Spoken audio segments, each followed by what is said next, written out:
السلام علیکم ورحمۃ اللہ وبرکاتہ۔ عزیز طلبہ، امید ہے آپ تمام خیریت سے ہوں گے۔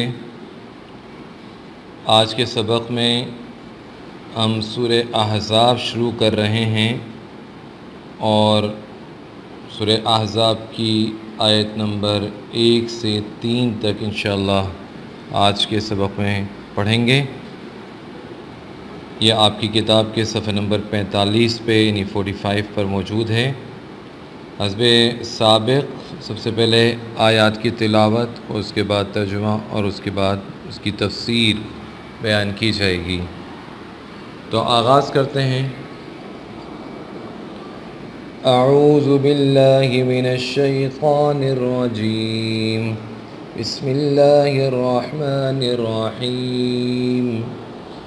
يا أيها النبي اتق الله ولا تطع الكافرين والمنافقين إن الله كان عليما حكيما واتبع ما يوحى إليك من ربك إن الله كان بما تعملون خبيرا وتوكل على الله وَكَفَى بِاللَّهِ وَكِيلًا۔ صدق اللہ العظیم۔ اللہ تعالیٰ ارشاد فرماتے ہیں، اے پیغمبر، خدا سے ڈرتے رہنا اور کافروں اور منافقوں کا کہا نہ ماننا، بے شک خدا جاننے والا اور حکمت والا ہے۔ اور جو کتاب تم کو تمہارے پروردگار کی طرف سے وحی کی جاتی ہے اسی کی پیروی کیے جانا، بے شک خدا تمہارے سب عملوں سے خبردار ہے۔ اور خدا پر بھروسہ رکھنا اور خدا ہی کارساز کافی ہے۔ سب سے پہلے تو عزیز طلبہ میں یہ آپ کو بتاتا چلوں کہ آپ کی جو کتاب ہے اسلامیات کی میٹرک کی، اس میں پہلی سورہ انفال تھی جو الحمدللہ اللہ تعالیٰ کی توفیق سے ہم مکمل کر چکے، اور اب یہ دوسری سورت ہے سورہ احزاب، ہم ترتیب سے ہی پڑھ رہے ہیں۔ اس کو ہم شروع کر رہے ہیں آج کے سبق میں۔ پہلا سبق جیسے میں نے پہلے عرض کیا کہ آیت نمبر 1 سے 3 تک ہم اس کی تفسیر بیان کریں گے۔ یہ 9 رکوع پر مشتمل ہے اور اس کی آیات جو ہے 73 ہیں۔ سب سے پہلے جو ابتدائی آیات ہیں ان کا شان نزول بیان کرتے ہیں۔ اس آیات یعنی ان آیات کے حوالے سے چند روایات منقول ہیں۔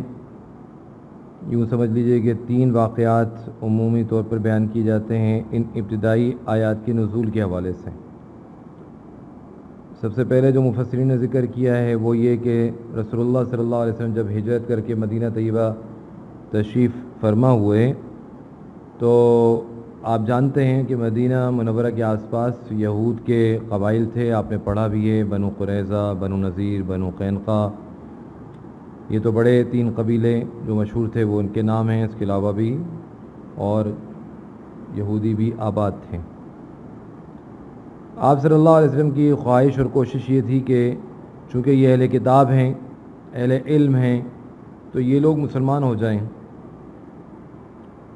تو اس سے زیادہ فائدہ ہوگا اور اسلام تیزی سے پھیلے گا، دوسرے لوگ بھی ان کے مسلمان ہونے سے جو ہے وہ اسلام کی طرف راغب ہوں گے۔ اتفاقاً ان یہودیوں میں سے چند آدمی آپ کی خدمت میں آنے لگے اور مسلمان تو یہ نہیں تھے لیکن منافقانہ طور پر اپنے آپ کو مسلمان کہنے لگے۔ دلوں میں ان کے بالکل ایمان نہیں تھا، یہ حضور صلی اللہ علیہ وسلم پر ایمان نہیں لائے تھے، لیکن رسول اللہ صلی اللہ علیہ وسلم نے ان کے آنے کو غنیمت سمجھا کہ کچھ لوگ مسلمان ہو جائیں تو دوسروں کو دعوت دینا آسان ہو جائے گا، بات سمجھانا آسان ہو جائے گا۔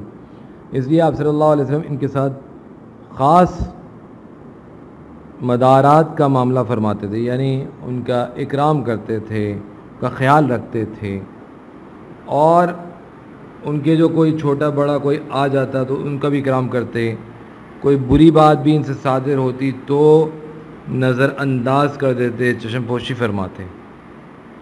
تو ایک روایت تو یہ ہے کہ اس چیز سے رسول اللہ صلی اللہ علیہ وسلم کو منع کیا گیا، اس پر یہ آیت نازل ہوئی۔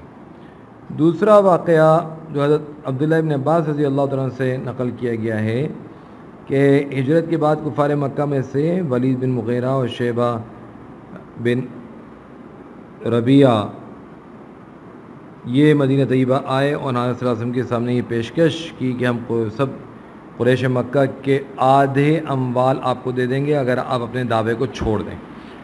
اور اسی دوران مدینہ منورہ کے جو منافقین تھے اور یہودی تھے انہوں نے آپ صلی اللہ علیہ وسلم کو دھمکی دی کہ اگر آپ نے اپنا دعویٰ نبوت نہیں چھوڑا اور اس سے دستبردار نہیں ہوئے تو ہم آپ کو قتل کر دیں گے، شہید کر دیں گے، نعوذ باللہ۔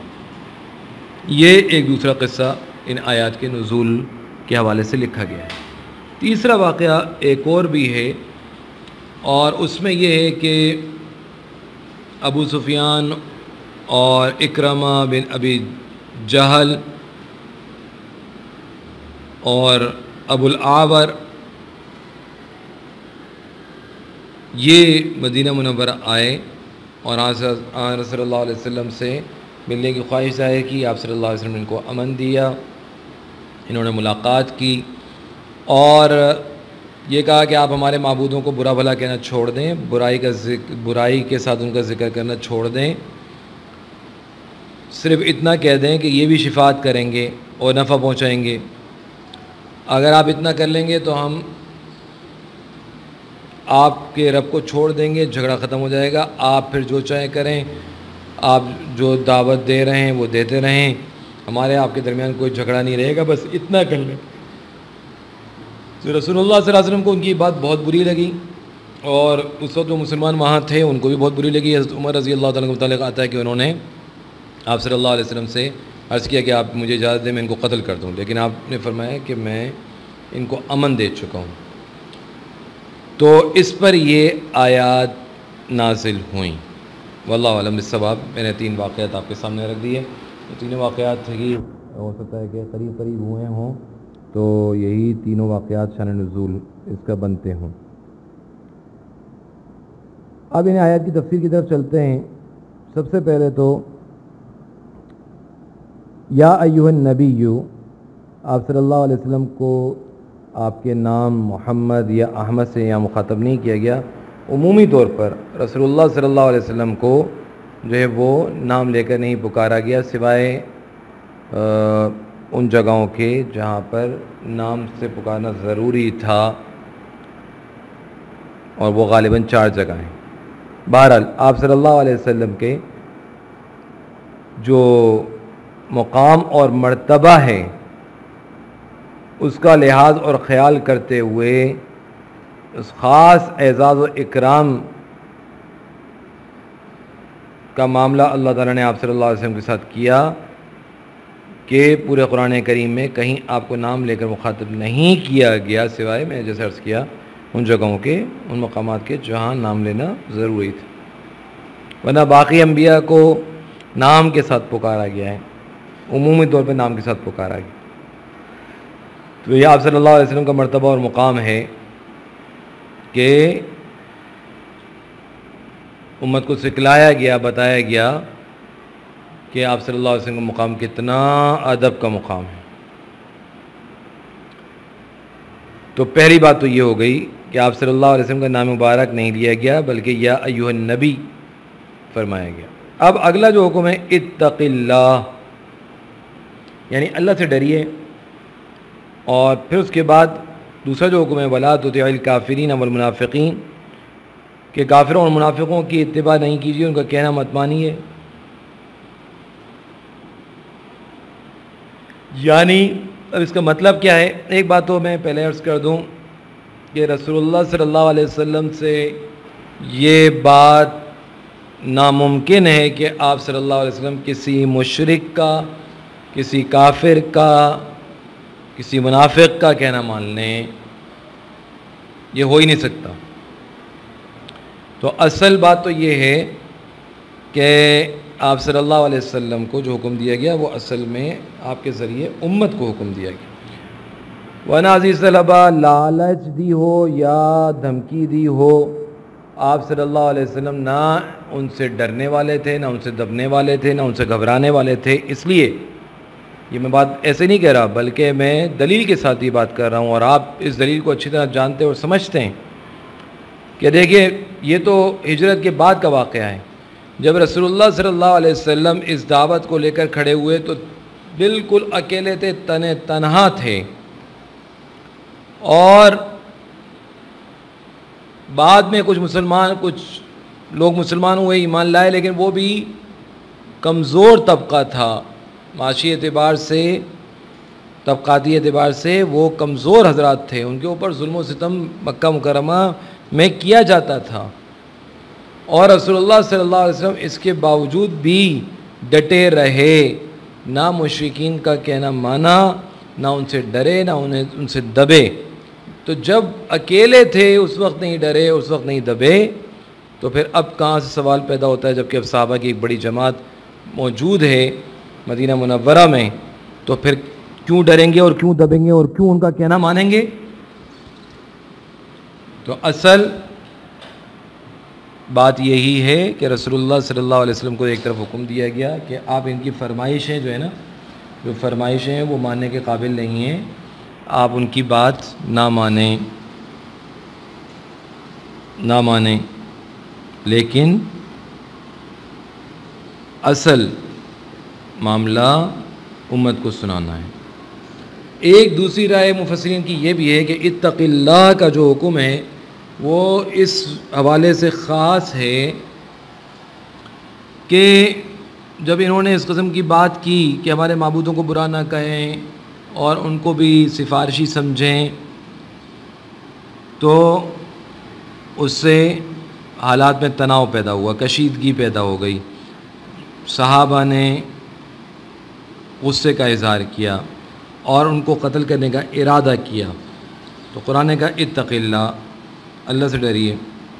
اللہ نے ایسا کرنے کا حکم نہیں دیا. وہ امن کے ساتھ وہ لوگ آئے، انہوں نے امن لیا ہے تو پھر امن کی پاسداری کرنی چاہیے. ان پر ہاتھ اٹھانا، ان کو نقصان پہنچانا، ان کو قتل کرنا یہ درست نہیں ہے، اس لیے کہ وہ امن معاہدے کے ساتھ آپ صلی اللہ علیہ وسلم کے پاس پہنچے ہیں. عزیز طلبہ امید ہے کہ بات سمجھ میں آئی ہوگی. تو اتق اللہ، اللہ سے ڈریے، یعنی معاہدے کو مت توڑیے، اور جو امن کا معاہدہ ہوا ہے وہ امن لے کر آئیں تو ان پر ہاتھ نہ اٹھائیے، ان کو نقصان مت پہنچائیے. یہ بھی آپ صلی اللہ علیہ وسلم کو فرما کے صحابہ کو سنایا گیا. اب یہ سمجھیے کہ کفار و مشرکین کی باتیں جو شان نزول میں اوپر بیان کی گئیں ان کا ماننا بھی گناہ عظیم ہے. تو آپ خود ہی سے محفوظ تھے، آپ تو پہلے سے جو ان کو بات نہیں مان رہے تھے، تو پھر اس حکم کی ضرورت کیوں پیش آئی؟ تو روح المعانی والوں نے لکھا ہے تفسیر روح المعانی میں کہ اصل میں بات یہ ہے کہ جیسا کہ اس واقعے میں آپ اس بات پر قائم رہے، آئندہ بھی ایسے واقعات ہوں گے تو ان میں بھی آپ کو ایسی مضبوطی سے جمنے کی ضرورت ہوگی، عہد شکنی سے بچنے کی ہدایت ہوگی. باقی رہ گئی بات کہ اطاعت کفار و مشرکین، اس کا کسی نے بھی ارادہ نہیں کیا تھا، اس لیے اس کو بعد میں مؤخر کیا گیا. اتق اللہ کو پہلے ذکر کیا گیا. اور بعض حضرات نے، جیسے میں پہلے عرض کر چکا ہوں کہ اس آیت میں اگرچہ خطاب نبی کریم صلی اللہ علیہ وسلم کو، مگر مراد امت کو سنانا ہے کہ آپ صلی اللہ علیہ وسلم تو معصوم تھے احکام الہیہ کی خلاف ورزی کا، تو کوئی سوال ہی پیدا نہیں ہوتا، کوئی احتمال ہی پیدا نہیں ہوتا. اگر قانون پوری امت کے لیے ان کو سنانے کا عنوان اختیار کیا گیا کہ خطاب رسول اللہ صلی اللہ علیہ وسلم کو فرمایا، جس سے حکم کی اہمیت اور بڑھ گئی، اور جبکہ رسول اللہ صلی اللہ علیہ وسلم بھی اس کے مخاطب ہیں، تو امت کا کوئی فرد اس سے کیسے مستثنی ہو سکتا ہے؟ کوئی بھی مستثنی نہیں ہے، سب کو اس پر عمل کرنا ہوگا. اور ابن کثیر تفسیر ابن کثیر میں ہے کہ اس آیت میں کفار و مشرکین کی اطاعت سے منع کرنے کا اصل مقصد یہ ہے کہ آپ ان سے مشورہ نہ کریں، ان کو زیادہ اپنی مجالس میں مت بٹھائیں، کیونکہ جب آدمی ساتھ بیٹھتا اٹھتا ہے تو باتیں سنتا ہے، بات کہتا ہے، تو پھر اس کا اثر یہ ہوتا ہے کہ کبھی کبھار ایسے شخص کی بات مان بھی لی جاتی ہے۔ تو وہ جو بات ماننے کا جو اصل سبب ہے، یعنی اٹھنا بیٹھنا اور مجلس میں آنا اور آپس کے روابط، تو ان سے منع کر دیا گیا، وہ اصل سبب ہی کاٹ دیا گیا، گویا کہ جڑ ہی کاٹ دی۔ تو یہاں در حقیقت آپ صلی اللہ علیہ وسلم کو اسباب اطاعت سے منع کیا۔ اسباب اطاعت کیا ہے عزیز طلبہ؟ یہی ہیں کہ جب کوئی ساتھ بیٹھتا اٹھتا ہے اور میل ملاقات زیادہ ہوتی ہے تو آدمی، انسان کی فطرت ہے کہ اس کی بات کو سنتا بھی ہے اور بعض اوقات اس کی بات کو، اس کے مشورے کو قبول بھی کر لیتا ہے، اس پر عمل بھی کر لیتا ہے۔ تو اس لیے ان کو مجالس ہی میں زیادہ آنے جانے سے روک دیا گیا۔ امید ہے کہ یہ بات بھی آپ کی سمجھ میں آ گئی ہوگی۔ اور آگے فرمایا ان اللہ کان علیما حکیما، اس حکم کی حکمت بیان کر دی گئی جو اوپر دیا گیا کہ اللہ سے ڈریں اور کفار منافقین کا کہنا نہ مانیں، کیونکہ نتائج کا جاننے والا اللہ تعالیٰ بڑا حکیم ہے، تو وہ جانتا ہے کہ کس میں کیا فائدہ اور کس میں کیا نقصان ہے۔